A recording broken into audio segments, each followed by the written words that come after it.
Hello, everyone. Welcome to another exciting SCDM webinar titled Centralize, Track, and Empower. I would like to welcome you, and of course, I'd like to quickly remind you that this presentation is going to be presented by our presenter, Brent Meyers, and his colleague, Glenn Guti. And what I would like to quickly remind you is that if you have a question during the presentation, please submit it in the chat box, and then during the Q&A, we'll address your question. So I would like now to give the floor to Brent Mayer as our first speaker. Brent, the floor is yours. Thank you very much. I really appreciate the intro. Again, thank you. This is Brent speaking. Good morning, good afternoon to wherever you might be. Thank you for joining. I'm currently sitting out in the Pacific Northwest of the United States. And I appreciate you taking the time. I know there's lots of different options, especially virtual options these days to join for training and education and other activities. So I appreciate you taking the time to join us. I work for PerkinElmer Informatics, and I lead our clinical analytics business. And my colleague Glenn will be presenting later on, and he'll introduce himself during when he gets into the demonstration portion of this presentation. So once again, I really appreciate you taking the time to join us, and really excited to sort of talk to this group. And looking forward to really engaging with you in the latter portion of this, where we can take your questions and have a dialogue as well. So looking forward to that, and please start collecting your questions as we get along. So really, what are we going to be going through today? So objectives, as sort of listed previously, re-listed here.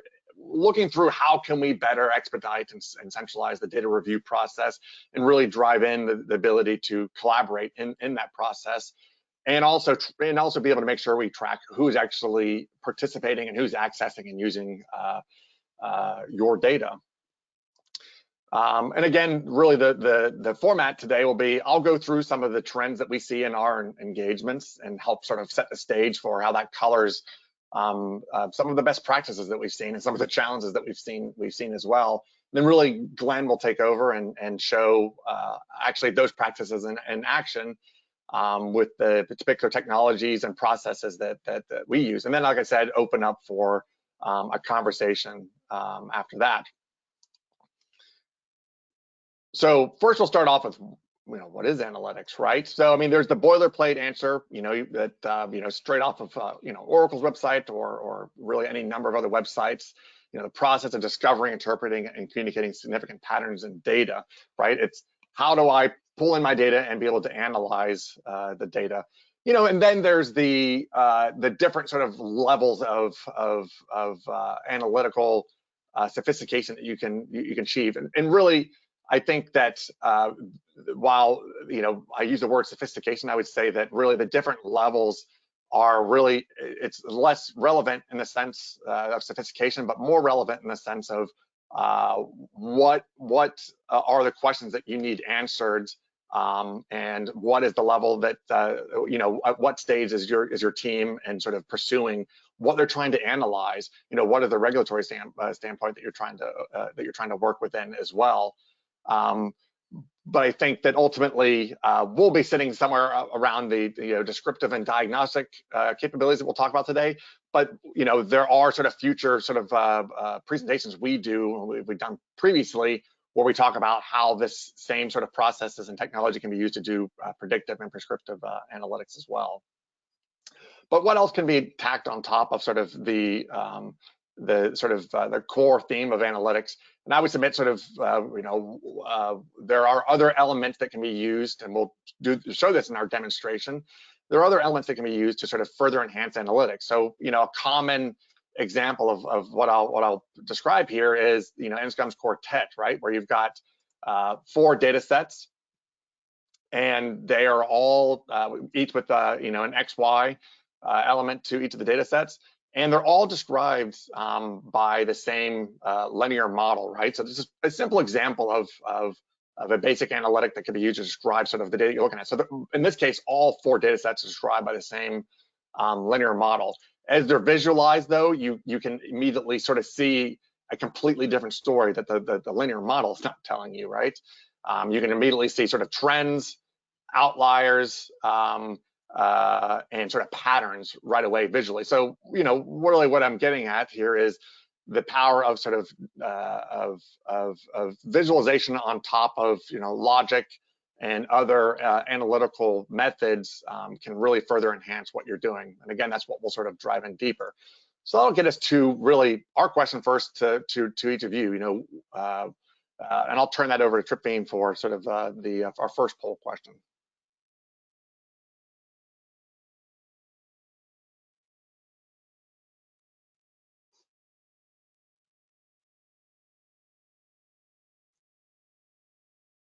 Let me just double check, Tripmeet, are we good on the poll? Yes, we are. It's coming. It's coming. Oh.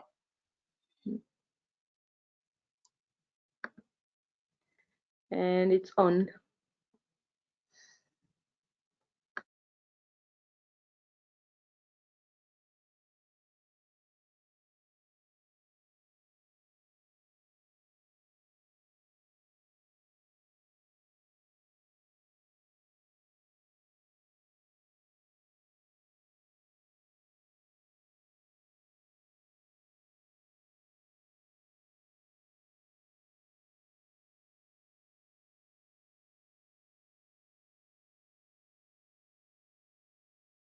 So far, we're at 67% votes from the audience. Let me know when you're okay for me to stop, Brent. I will keep on telling you where we are with the numbers.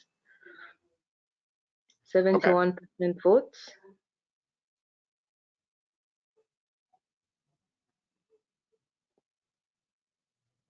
All right, I guess we'll give it another 5 seconds, and then we'll jump into it. Okay.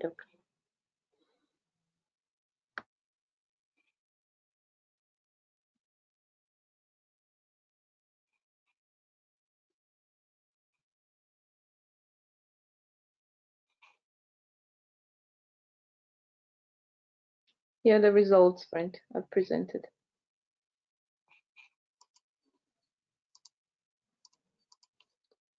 So the results, I'll read them out. We have Microsoft Excel, SAS, R, and MATLAB at 85%, eClinical Solution Illuminate at 8%, Business Intelligence Tool, Tableau, Qlik, Spotfire, etc. at 35%, Biostat sends me a table, listings and figures at 31%, and none at 3%. Great, thanks. Yeah, I think that's I think the standard sort of view that we see in our groups. I think that that will sort of fit squarely sort of where we'll talk today, and how there's different elements of each of these that can really help and really hinder what you're doing. I'll pause there. Glenn or Donna or Tim, do you have anything else you see sort of in that poll result? I guess it's a little surprising to me, Brent, to hear that at this stage we still have 3% that don't have any of those tools. Now maybe they have another tool that's just not listed on here, but Yep, absolutely. All right,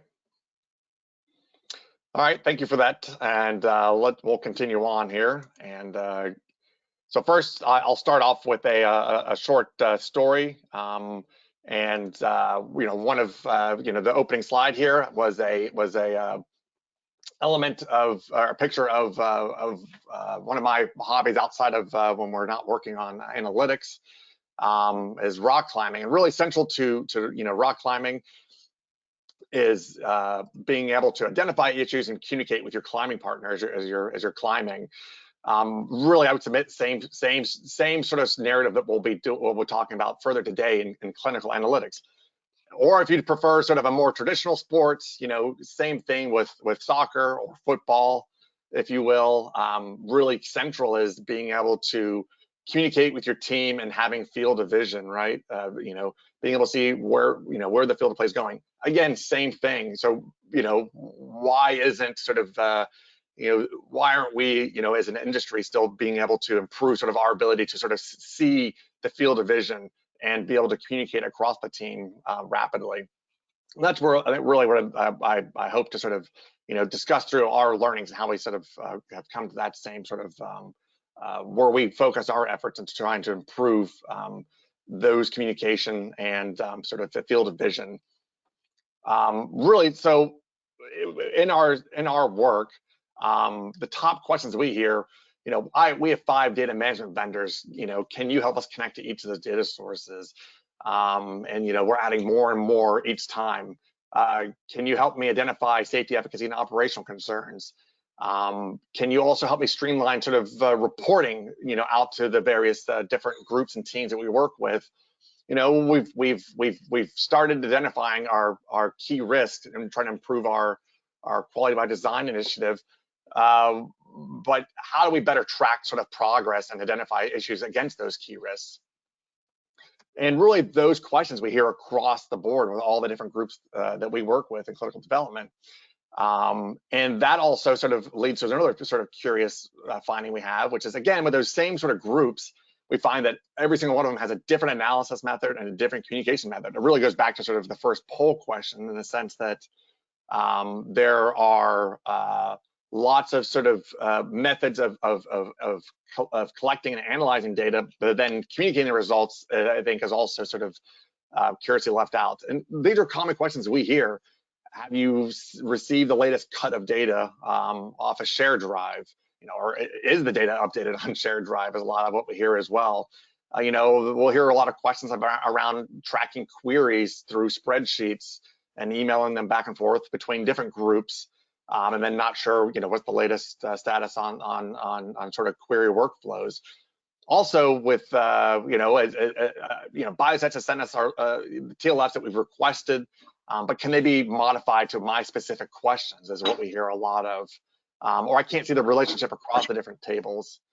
And then also, as the data changes over the life of a study, am I looking at the latest version of those data, right? Protocol amendment or otherwise. And that also leads to, one of those key themes. The key themes that we see across these teams, roles, and departments. Really, it's how do we centralize data access? How do we be able to be more reactive or adapt to sort of the questions that need to be asked? And how do we, again, collaborate our findings, but then also make it auditable, right? We want to know why were certain decisions made and how do we track it? That's really the key things from all these questions and sort of different processes and technologies that we see. So that really leads to, what is driving these questions and challenges. I think there's a bulk, but if we had to, based off of our work across the industry, we see obviously decentralized trials, and obviously the sort of the pandemic sort of further accelerating certain elements of this, really, and associated technology that comes with it. But also really just the variety of sort of different trial designs that we continue to see, and again, that need to be able to be agile and adapt what is being measured and how we're looking at it rapidly. But those two elements really are what we see as sort of driving a lot of those questions and challenges on the previous pages, or further exacerbating sort of existing sort of challenges. And this is leading towards, again, the specialization of data collection, right? More and more sort of different varieties of sort of EDCs to track different sort of therapeutic areas, or to answer these different trial designs. And same thing with each of the other technologies, to be able to be where the patient is and collect data directly with them, but also being able to further maximize use of biomarkers really through the entire development process too. So really the core of it being, there's more and more data sources and more specialization within existing sort of data sources. And this is further sort of highlighted by a variety of sort of different market reports that discuss how many sources of data really are actually being used in the average clinical trial. I mean, obviously this changes significantly per therapeutic area and sort of the size of the study as well. But really, just sort of a broad sort of view, it's pretty remarkable the number of different sources being used in the average trial. Which also leads to sort of just other measures of what is adding to trial complexity. Really be curious to sort of hear from the group as well. A lot of our partners have a significant rate of amendment to their studies, and I think by and large, this is seen, the feedback that I see here is this is seen sort of as seeing the industry as being more adaptive and flexible, and sort of the regulator also sort of encouraging this, but also it's just pure complexity. Also again, to answer, to maximize sort of each trial, the number of endpoints goes up, or for regulatory reasons as well. But also, I think we still continue to see just the global nature of trials continue to explode, which continues to further drive the number of sites incorporated into the study.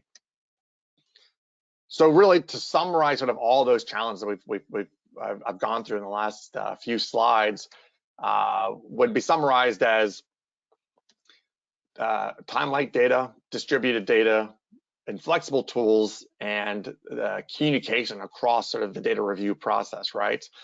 And really what the best practices are that we'll discuss and show sort of our demonstration is, right, being able to have a connectivity that goes straight to your source of data, being able to pull it all together in one place to be able to see those relationships across the data, but also being able to pick and choose which analytics are relevant to you. I don't think even in the same role, your questions might be different or your study might be different. So being able to pick and choose, and then also being able to collaborate within that same tool. So really having, this is what we would submit to you. These are the qualities, we'll show you our solution, but I would submit to you, these are the qualities that you're looking for any technology that you might want to employ to improve your data review processes, or any analytics really across clinical development.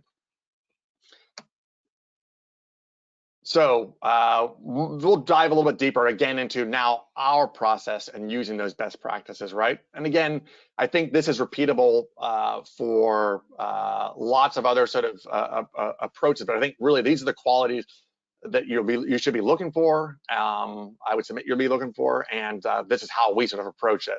So first off, we don't look just to bring clinicians or simply analytics experts. We try to bring together folks who have experience in both those domains to help with the adoption and the learning and the learning how to better adapt to this technology. We also use TIBCO Spotfire as an underlying sort of technology. Again, I think that there's lots of other technology you can employ similarly. We'll point out why we use Spotfire for our use cases, but we've built on top of Spotfire, pre-built use cases that you can again pick and choose from that might be more relevant for you. And then also on top of that, we've built in these enablers that allow you within these Spotfire modules that we've built, the ability to collaborate and connect directly to your sources, and again see all of your data in one location. So to sort of show a bit more detail on those sort of three characteristics, really we're able to connect to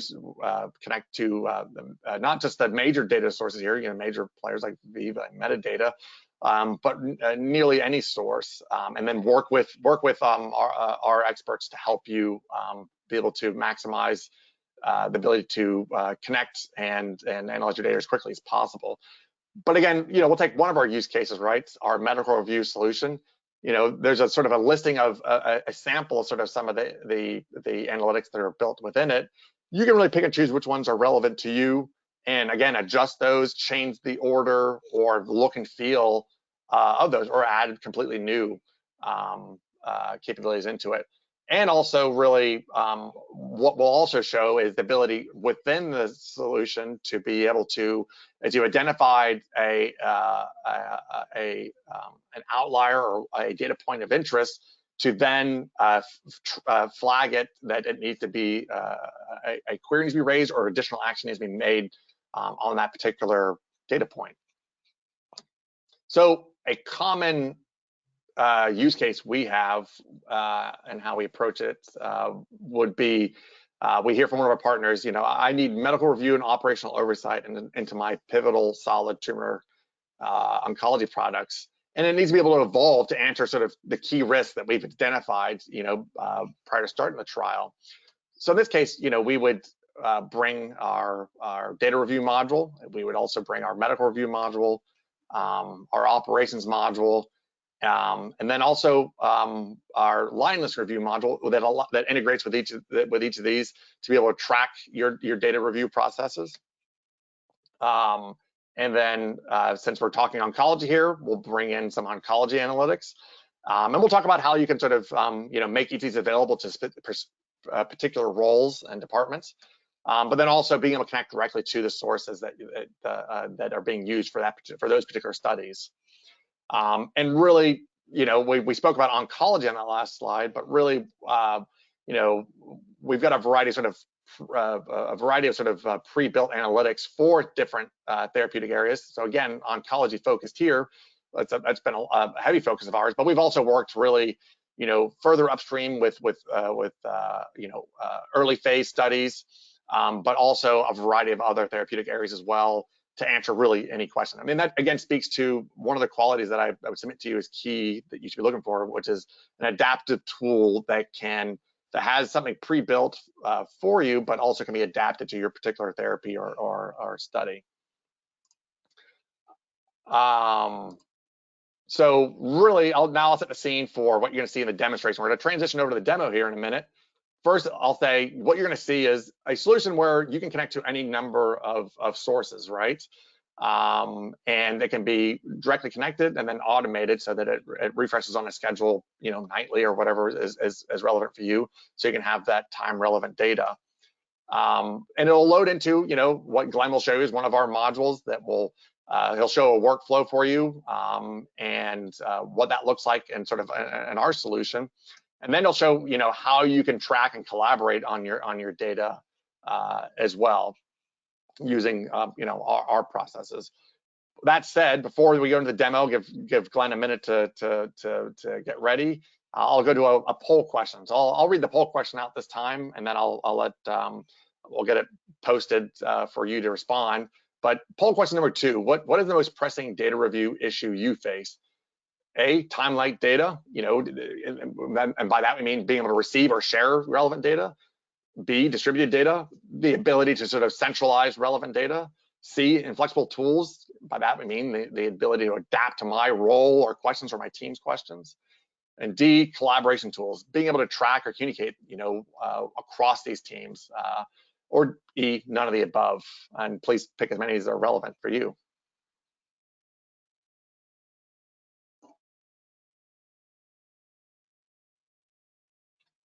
Poll is open. Thank you.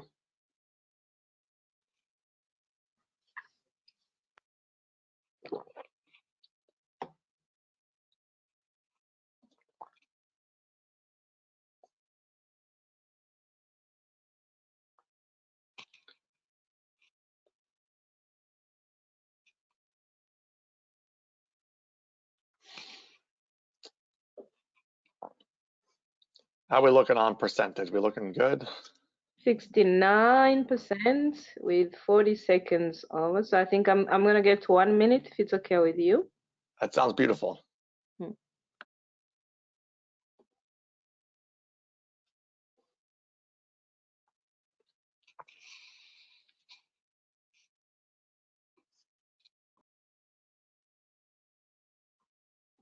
The poll is closed, and here are the results. So A, we have 48 votes. B, we have 39. C, we have 38%. And D, we have 56%.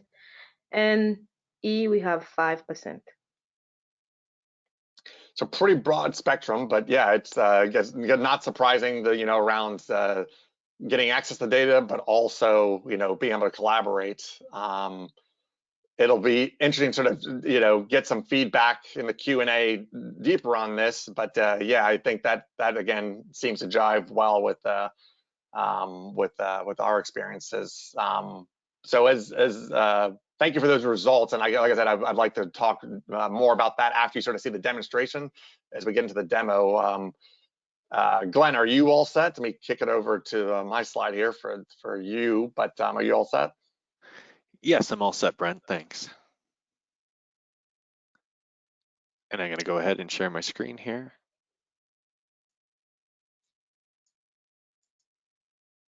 Oops, there we go. Let's get the right screen here, there we go. And Brent, can you see my screen, clinical data review analytics, best in class? Okay, looks good. Excellent. And yes, I wasn't surprised to see, collaboration in that last poll question being number one. It's something that we're hearing a lot of here in our demonstrations is that, a challenge is just collaborating around clinical data review. So, and hey everyone, I'm Glenn. Thanks for the introduction, Brent. I'm located here just outside Toronto, Ontario, Canada, and it's early spring here, which means yesterday we had hail and freezing rain, and today we have unseasonably warm spring weather. So that's what early spring looks like around here. And my role here is I'm a product specialist, and I'm going to be focusing today on our solutions around clinical data review. And in particular, I'm going to be focusing on 3 areas, and I think those sort of match up well with the poll questions. The first one is, we see that in order to have a best-in-class solution, you have to be able to have a drill down capability. You have to be able to look at the big picture, look at the population of subjects for a particular domain of data, such as all of your adverse events in the study. You need to then be able to drill into those patients to potentially figure out what's going on a patient level. Do I have a particular cohort of subjects that all have something in common that could be potentially a safety signal? And then ultimately looking at those line listings, right? So there you can kind of look at the most detailed level.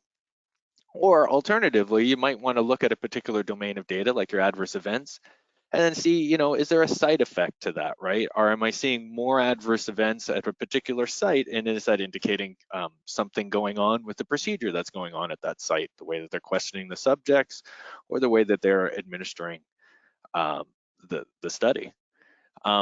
Another key part to having a best-in-class solution is collaboration, right? You have your data managers, you have your clinicians, you have your medical monitors, you have your safety folks. They're all working together to review clinical data. So how do they work together, right? And I'm going to show you a solution that we have here for our line listing review, and I'm going to show you a solution around query workflow to allow those different roles to work together to ultimately sort of get all of your queries from the initial time that you see the issue, and in this case, you would see the issue in TIBCO Spotfire, looking at analytics, as Brent showed, with visualization, you can see issues. So then being able to flag those and run it all the way through, getting it then, if it's needed, entered into EDC, a response back from the site, and be able to close that out. The other key thing that we think that you need in a best-in-class solution, as Brent was alluding to, is flexibility, right? Having that ability to have any visual, any data, being able to visualize things and filter things and color things, color visuals by study parts, cohorts, arms in your study, being able to bring in custom labs that may not fit within a normal labs panel, being able to bring in your efficacy data, your pharmacokinetic, pharmacodynamic data, your operations data, really any data that you need to be able to successfully do your clinical data review for your particular therapeutic area and your trials. So that's what I'm going to be showing here today, and I'm excited to jump in. So why don't we jump into Spotfire right now? We'll start with a solution that's geared towards medical review, and I'll take you through a workflow.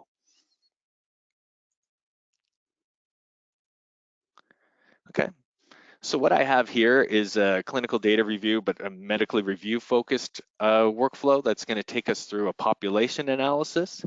Then we're going to jump into a subject analysis. And then finally, we're going to finish up with the line listings here. So it's sort of a 1, 2, 3 step process. And along the way, you'll see this idea of a 1, 2, 3 step process. And this is something that was designed particularly for medical reviewers to take them through a medical review workflow, right? So there are different domains that I can choose from here of data: adverse events, labs, medical history. And again, this could be configurable, and additional domains as needed could be added. But I'm going to start here with our adverse events, right? So I'm first going to look at a population of adverse events. Then I'm going to drill into patient level visuals and details, including, I could jump and look at a patient profile. I could look at their labs, their vitals, their medical history, and then finally look at the actual listings itself. Okay. So I'll click here to start the workflow. So here we are looking at our a visualization of all the adverse events in the study.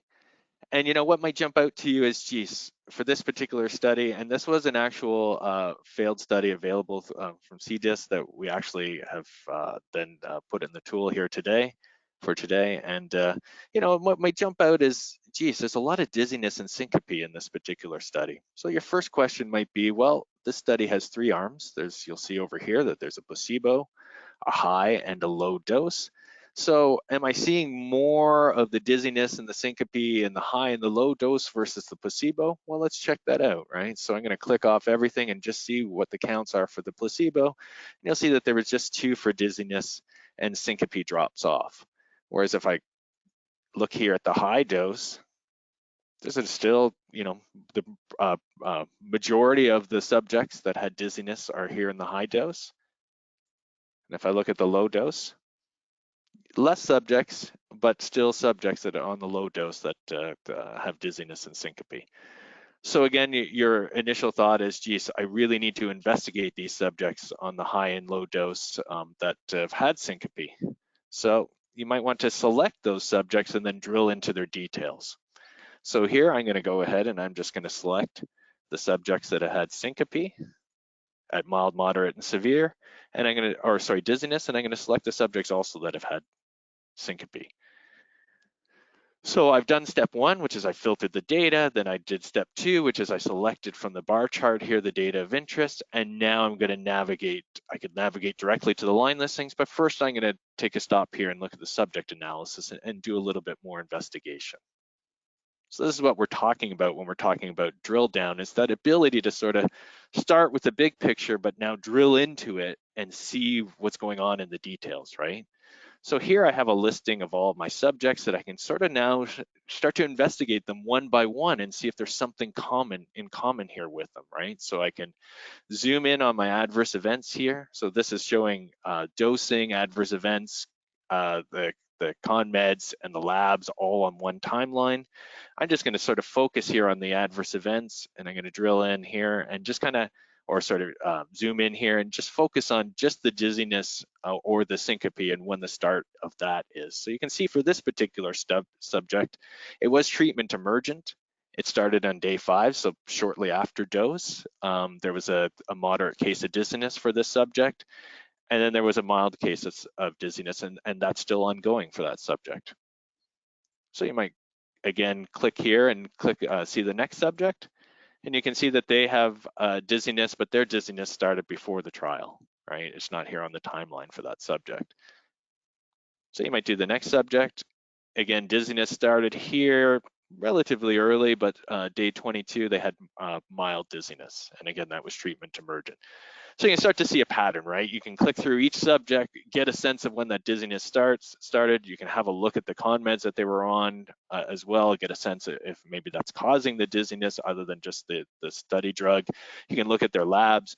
You can also click over and actually look at that subject's lab. So if I have this subject selected and I wanted to look at their vitals or labs, you could click over here and see their lab panels and get the labs up that could be related to dizziness and see if any of their values are out of range to try and explain the dizziness again. You can also do the same thing with their vitals. So again, that same subject that's selected, jump over, have a look at their vitals panels and see what's going on there with the subject. And all of this is basically this idea that you're taking a cohort of subjects, you're looking at, you know, in this case, what is a potential safety signal, and you're trying to determine what's in common with this, you know, you're trying to explain what you're seeing in the data, right? So, and eventually, you know, you might click through all these subjects and get to the last subject here in our list. And, you know, when you're looking at that last subject, you might say, okay, well, I'm seeing dizziness for this subject. And then later I'm saying syncope, and maybe, forgive me, I'm not an MD, I'm not a medical doctor, but you might tell yourself, geez, I wonder if that earlier dizziness was really syncope as well, right? So now you might want to look at the line listings, but you might want to actually start a query for that particular data. So part of the investigation is looking at that safety signal to determine, you know, or that cohort of adverse events to see if there's a safety signal. Part of it is also, you know, again, when you're investigating data, you're going to see issues with the data. They're going to pop out, right? So you might want to start an investigation to see if that, you know, needs to be actually queried and corrected at the site. So let me show you what that looks like. So I'm going to click over here to the line listings. And again, that same subject here is selected. And here's the line listings for that subject. And here is that particular adverse event for dizziness. And you could go ahead and mark it as in progress or queried here. So you could go ahead and forgive us, we toggle this demo back and forth all the time. So typically the data would come in as new, but from the system, and then you could toggle it. But you could mark it as queried, mark it as reviewed. In this case, you know, this depends on your business process, but in most places, first you would probably want to mark it as something that is in progress and then have your data manager have a look at it, because your data manager ends up being the one to enter it into your EDC. But that's not to say that in some cases, I'm aware of some companies where the medical monitor or the clinician is actually the one that actually enters it into EDC as well. So they might just mark it as queried and get it entered. So depending on your business process, but I'll just show you here how you can just toggle it. So I'm just going to mark it here as queried, and you'll see the status change. Yep, so now that line of data is queried. So you can go in and mark your data depending on its status. Ultimately, you know, if it gets queried and comes back amended, you might want to mark it here as reviewed. So again, you know, you can come in here and mark it as reviewed.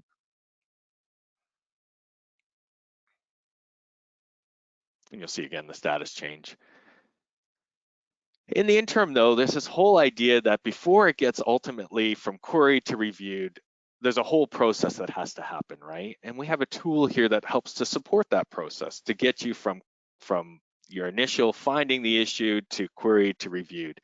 And part of that is bringing in your audit history, so that from your audit history, you can actually see what's going on in the EDC and see the status of the query if it's entered. So in this case, it's just some mocked up data that we've added to this trial. And you can see that there was an actual change made to this line of data. It went from dizziness to syncope. So again, this is just mocked up to show you what it looked like in the EDC. And here you can see what the query status was, that the preferred term here has been updated and the query closed, right?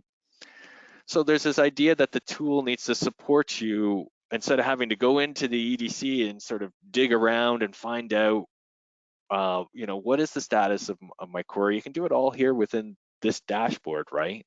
So you can both mark the issue, you can then figure out, well, has it been entered into EDC yet? What is the status of it? And then we also want to support the data manager. So we had, you know, back on that start screen that we started with, we had this other part that I'll now go into. So at the top half, we had this idea of a workflow, right? That the medical monitors, your clinicians could follow as they're doing their review.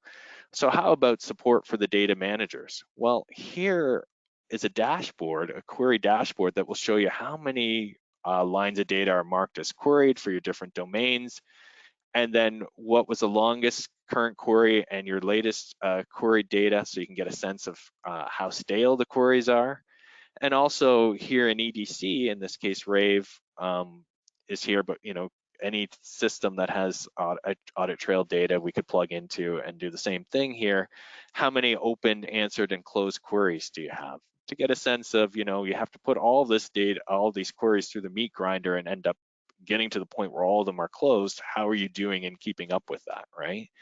And if you wanted to see here the things that were marked as queried in Spotfire, you have this idea of a dashboard. So I want to go into my adverse events and just see what exactly is queried right now. So I'll start that.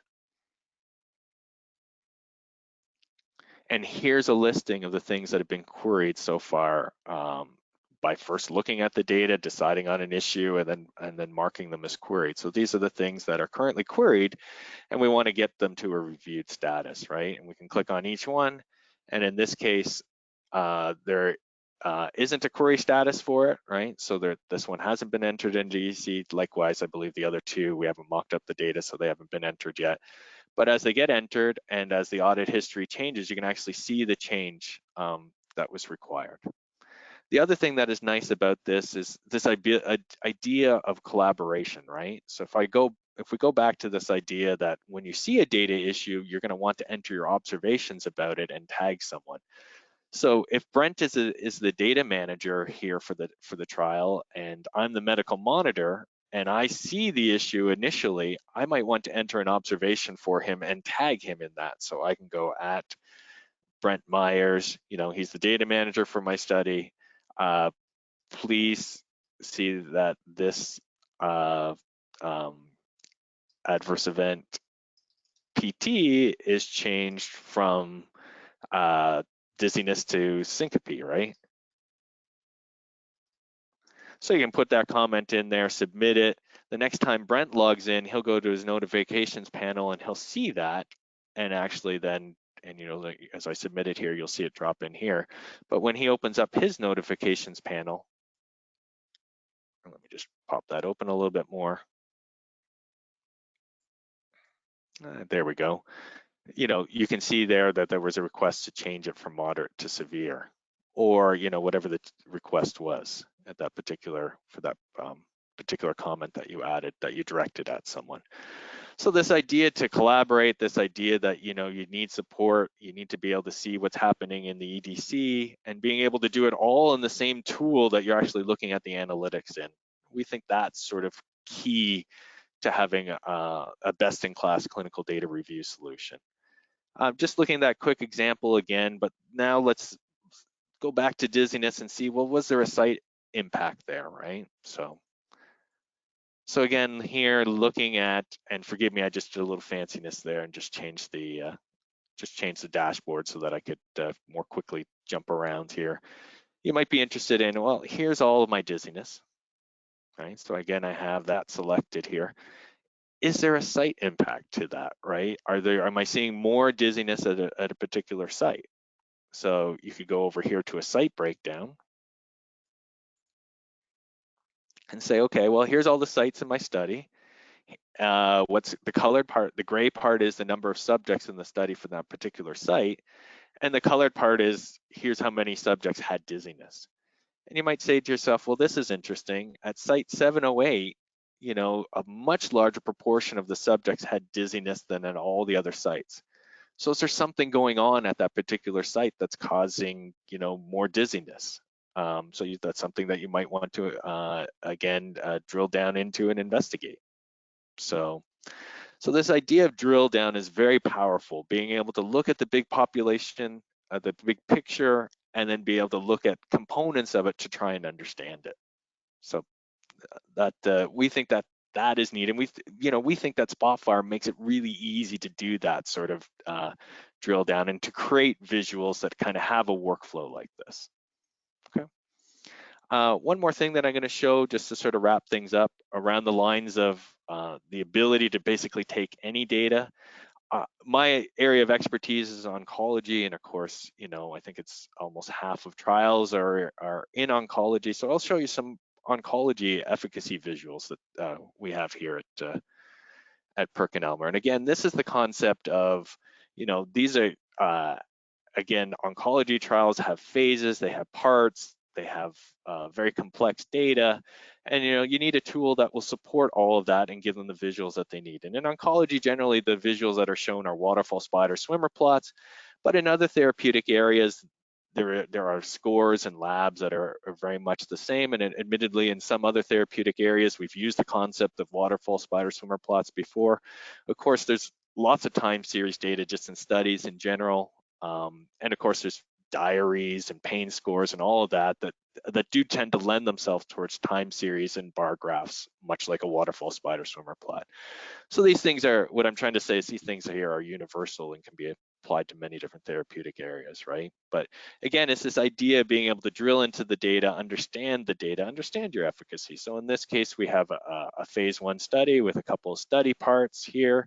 And here's a waterfall plot. The subjects that didn't respond are over here on the left. The subjects that had the best response over here on the right. And you might be interested in saying, okay, well, are there any variables in the study that are suggesting, response, right? So There might be some biomarker data that might be mixed in. In this case, there's some HER2 and FISH scores that we mocked up. So let's have a look at that. So you can see that the 3+ versus a 2+ and sort of see where they fall on it, or your FISH scores. You might be interested in just some demographics data to see if any of that has any impact on outcomes. You might be interested in their dosing level. So this was their initial dosage at the start of the trial. So again, this idea, it's almost like a translational use case with your efficacy data, being able to drill into it and understand, what is potentially impacting outcomes in the study, right? And again, you'll want to be able to filter on the data too. You'll be able to want to see your part 1 versus your part 2 subjects. You want to be able to see it at different dosing levels. So show me my waterfall plot, but just everyone that got to that was dosed on the dosing that was ultimately found through the dose escalation here of 10. So here's that. You might be interested in, for the part 2 cohorts, just showing a particular cohort itself or a particular cancer type. So you might say, hey, show me everyone in the study that was gastric versus showing me everyone that was breast cancer. So this ability to drill down and basically slice and dice the efficacy data, both being able to bring it into a tool that can build these visuals, but then being able to slice and dice it. Again, we think this is what sort of makes Spotfire special and our practice here special.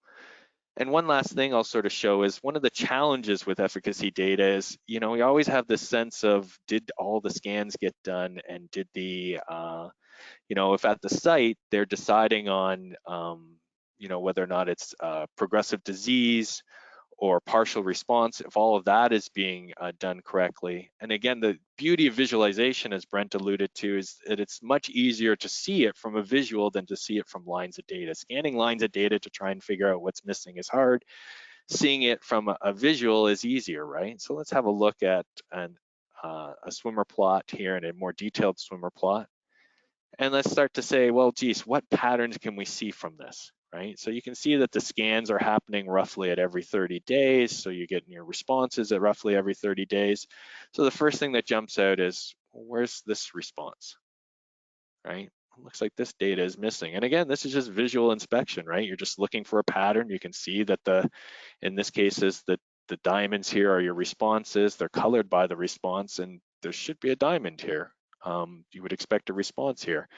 So then you might say, okay, well, there's no response data here. Was there actually a measurement done here? So you might select the subject. You see that the subject is now selected here, and you might jump back to a spider plot and sort of see their time series and say, okay, was the actual measurement done? And the answer is, it doesn't look like it. And I'll filter down to that particular subject. You can see, yes, it looks like there is an actual measurement that's missing here. So that's something that you can follow up with and get your data cleaned. And, as well, that same subject, and forgive me, I just happened to mock up that same subject with a couple of issues that you could find. And these are common issues that are seen all the time with oncology efficacy data. Well, if this is a RECIST trial, and it is, do we see anything here with the overall responses? And yes, we do with this particular line, right? They have progressive disease, which would typically mean in a RECIST trial, they wouldn't continue, but then they have a partial response. So it looks like there's something going on with this response data. So again, I can select that same subject. I can go over to their spider plot and again see what their measurement data was. And again, I'm going to drill down to that particular subject. And actually, there was a response from this subject. It looks like it should have been a partial response. And if I drill down into their data here and I kind of have a look, the other thing I'd want to look at is, was there new lesions? And no, there wasn't new lesions. That explains progressive disease. So this might be some data that you ultimately end up having to clean or query, given that, this probably shouldn't be progressive disease as per RECIST. This should probably be partial response. So, and this is just the beauty of visualizing efficacy data and visualizing data in general to find issues. And I think we got 10 minutes left there, so I'm going to wrap up here. But thank you so much for your time, and really looking forward to your questions. I'll hand it back now. Thanks, everyone. Thanks, Glenn. Really appreciate the demo. All right, so now we'll transition to sort of the open forum Q&A section. I guess I'll first punt it over to our friend Donna. Donna, are you set with any questions? Yep, I'm here. Can you hear me all right? Yeah, I we can hear you, yes. Donna. Okay, great. So I do see that we have a question. How often is the data typically refreshed? Is a date available within the system so I can tell the age of the data I'm looking at? Yeah. I'll give my take real quick, and I'll let Glenn give his piece. Yeah, the refresh of the data can be provided and on a just overall basis, or you can do it per form or per data source, and you can also decide where you would like to sort of place that as well. We generally put it on the sort of the first page of most of our sort of analytics. But yes, as long as sort of the data is provided to us, we can provide sort of a one that was last refreshed on there as well. Glenn, did I miss anything? Just the when is the what is sort of best practice for how often do you refresh the data, right? Because again, you have this idea of real time, but what does real time mean, and do you truly need real time, and do you truly want real time? And the answer to that is that we sort of found that industry best practice is kind of on a nightly basis. Why? Because you don't want to go out for coffee, come back and look at the data and see that this safety signal that you're seeing, there's more data in there, and it's confusing or muddling the investigation that you were doing. So typically on a nightly basis, but you do want a tool that if you had to, if there was something going on an ad hoc basis, you wanted to see an updated snapshot of the data, that you'd want to be able to refresh ad hoc. And with our solutions, you can do both. You can set them up automated on a nightly basis, and then you can also go ahead and have that refresh, on an ad hoc basis as needed as well. And we do have the ability to connect directly to systems to get the data. And in terms of timeliness, it's really just how timely is the data. If we're using transfers, it will only be as timely as those transfers. But we do have ability through Spotfire and through our connectivity tools to have direct connectivity and pull in the data, instantaneously as well. So yeah, that's great point, Glenn. Yeah, the only thing I should add, now that you said that, is with some of our COVID partners, they were looking for more. I think it was 4 times a day they were looking for refreshes. But yeah, definitely, generally, it's for most of the studies, it's nightly. I would also say, sort of with some of our signal detection projects, right? Those data, especially when you're working with public data sets, they might only be monthly or every 6-month refreshes, right? So to Glenn's point, I think it depends on sort of the data. But with subject and EDC data, generally it's nightly. Yeah, and getting back to that theme of fast and flexible, Brent, with those COVID trials, we were setting those up, initial analytics with a partner of ours over the weekend, so that they would have on Monday at least some initial views into some of the labs and some of the results of those trials, right? So we're literally working with, at a VP level, putting together visuals to support our partners. So we have the ability here within our services for our partners to move extremely quickly as needed to respond with a tool like Spotfire to get visuals set up. Great, thanks. So all those discussions would be early on with the project teams based on what the need is. And of course, I'm sure it's probably costs more if you're having hourly refreshes versus daily or monthly, and how often that data is coming. Thanks so much. I see another question here we have about approximately how long does it take to set up and test the visualizations? Are they built upon test data or real data? Do you want to take this one, Brent, or do you want me to jump on this one? I'll give my take, and we'll tag team again. I think generally, the first study we connect to is the 4 to 6 week range to get it going. But then as you start to work with more and more studies, that time continues to come down. And it really sort of depends on sort of the similarity of sort of data and how standardized the data are. But yeah, in general, to kick things off 4 to 6 weeks, and then I think that time continues to sort of get shorter and shorter for each study going forward, depending on, like I said, on sort of the standardization or similarity of sort of the data. One of the other common questions we get too is, how much flexibility is there in sort of changing the analytics, right? We can do it for you, or we can train you to go in and modify them yourselves and train your team to sort of load data and map data and change the analytics. So it's really can be full service by us, or it could be self-service by you and your teams. So it's we tend to like to sort of play to whatever folks' strengths are. If they have the team to do it, we recommend that we could train you to do it yourselves. And that you can see if you can get the time even quicker to load data. Glenn, anything else you want to add? No, I think that was perfect, Brent. But I do want to jump back to that previous comment on cost. And of course, there's a cost to having the data more regular. And from our side, from our solution side, there is no additional cost. You can refresh this at any cadence you want. Of course, there is a cost if you're getting transfers potentially to get your transfer schedule moved up. But part of the beauty of our solutions is that we do have direct connectivity ability that to particularly Rave and Viva, where you don't have to go through paying for additional transfers or to move up those transfer times. You can just have your data. So that's terrific. Let me see. How long does it typically take to integrate several different data sources to get a dashboard like Glenn showed? So I guess, Brent, that's that 4 to 6 week time frame. So typically any of our modules, which is what we showed here today, we showed a medical review based module, 4 to 6 week time frame from data access.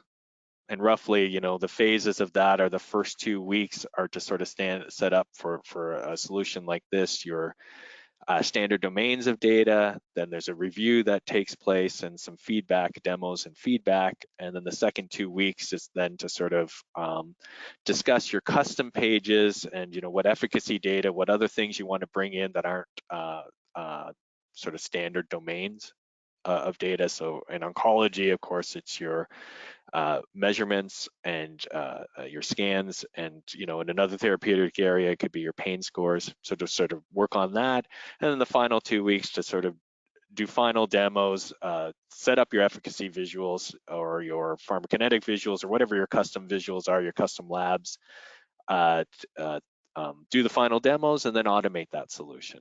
So in 6 weeks you can have that sort of front to back and be in there looking at and using your data like I showed today.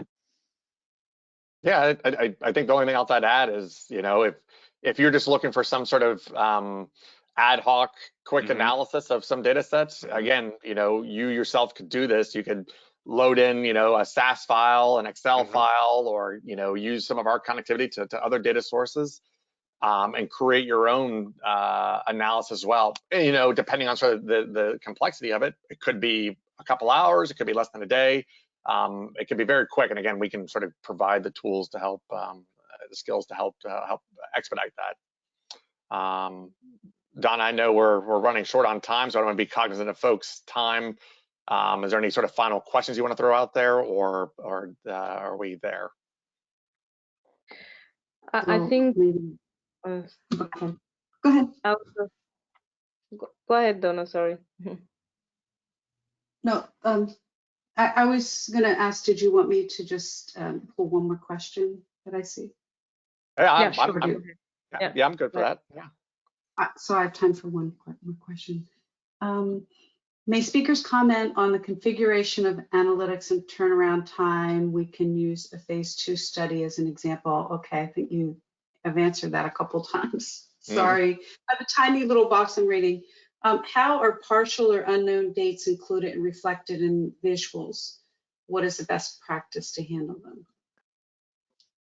I'll take this one, Brent. And that's a challenge we see all the time with data, and it's a challenge in visualizing it.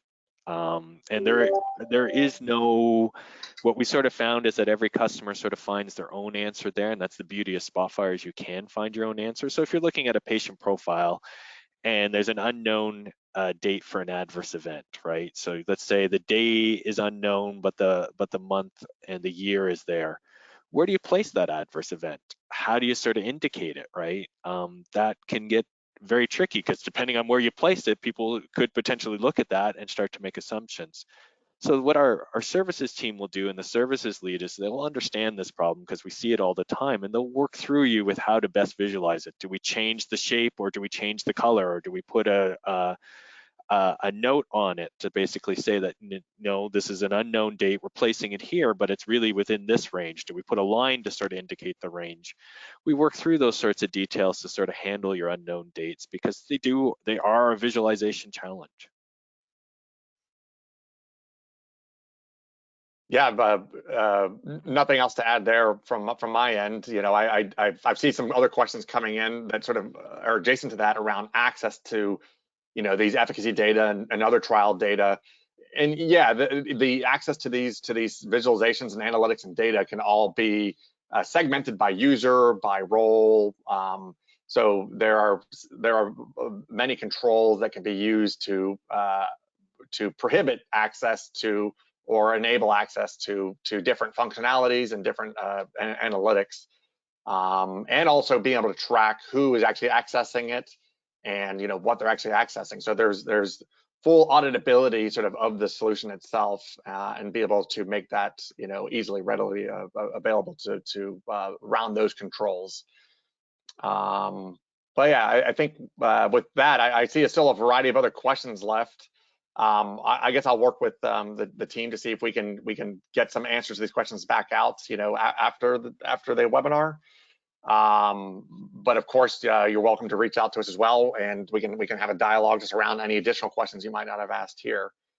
With that, I'll turn it over to you, Triptine, if there's anything else that we need to cover.